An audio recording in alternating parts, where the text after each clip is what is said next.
I'm 26. I'm 28, so we're 2 years apart. 2 years apart. Jamie and Kasey Emoto are as close as sisters can be. All throughout my life, I've really looked up to my older sister, and I've just seen her work so hard. She's really persevered through a lot of different challenges, and it really inspired me to go forth with my passions. Through all of our challenges and experiences, we've grown even closer as time progresses. The two grew up in Lehue, population 8,649. We just love going to the beach and then going to our grandma and grandpa's house. They have this huge garden, so we would play in the mud and just harvest any kinds of fruits and vegetables. We would ride bikes the Kapa'a side, so along the shoreline. So we have many different kinds of memories on Kauai, and it's just a very special place to the both of us. Growing up in such a special place did come with drawbacks. It was at a young age when the Emoto sisters realized access to healthcare wasn't easy. So when we were really young, our grandfather had a lot of health issues, and that required the ambulance being called there, and we were there sometimes when it was called, or him having to go on air ambulances to get emergency care. And at the time, we didn't really know what was going on, but as we got older, we came to realize that it wasn't normal for everybody to have those experiences. Even before they graduated from Kauai High, the Emoto sisters knew they wanted to make their home an even better place. When we were young, we had a lot of influences just loving our community and just wanting to help in some way, which planted the seeds early on. The sisters ended up settling on medicine. So Chase, if you can squeeze your arm, you're going to feel the tendon right there. Mm-hmm. Jamie is part of the JABSOM class of 2026, and Kasey, the class of 2028. Okay, go ahead and shrug your shoulders.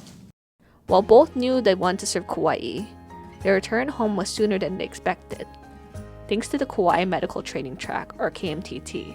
Funded by the Chan Zuckerberg Initiative, the KMTT gives up to 6 JABSOM students per class a full tuition scholarship. They live, learn, and train on Kauai.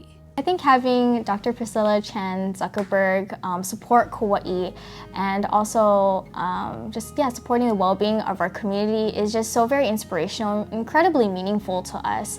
Kauai has a shortage of physicians, and so with this program, it gives us a really great opportunity to really help solve this issue of physician shortages on Kauai. I'm just so grateful that she was able to share her experiences with us, also because she was in medicine, and also her experiences living on Kauai and how she feels there and how integrated she feels with the community. And it just was such a nice feeling to know that someone like her cares so deeply about a community that we also care about.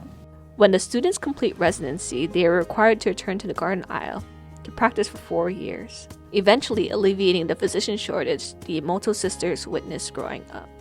Things that we experience, like a lot of times having to use air ambulances or having to fly to Oahu, just may not be as common anymore, hopefully, when more of us become attendings that are able to work there. Jamie, now in her 3rd year, is part of the inaugural KMTT cohort.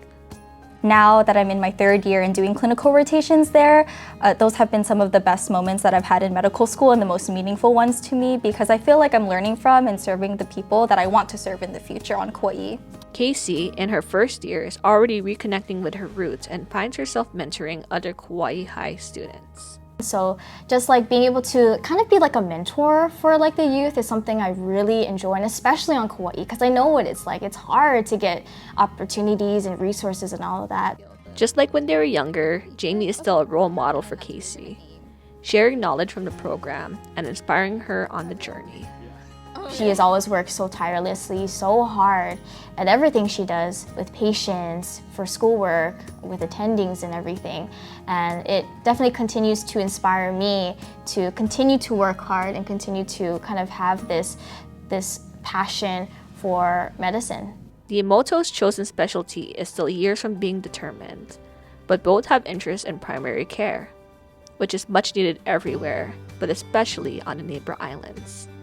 I think around 10 to 15 years from now, when we start becoming attendings and there's an increase in the number of physicians on Kauai that are dedicated to serving the people there. I think that it'll increase the resiliency of our healthcare system and also encourage other people to want to maybe stay home, do a similar program, and also see how much we care about our community, which will also hopefully influence them. Hey, maybe I want to stay home and maybe I also want to do this thing. It's a good feeling for these Kauai sisters.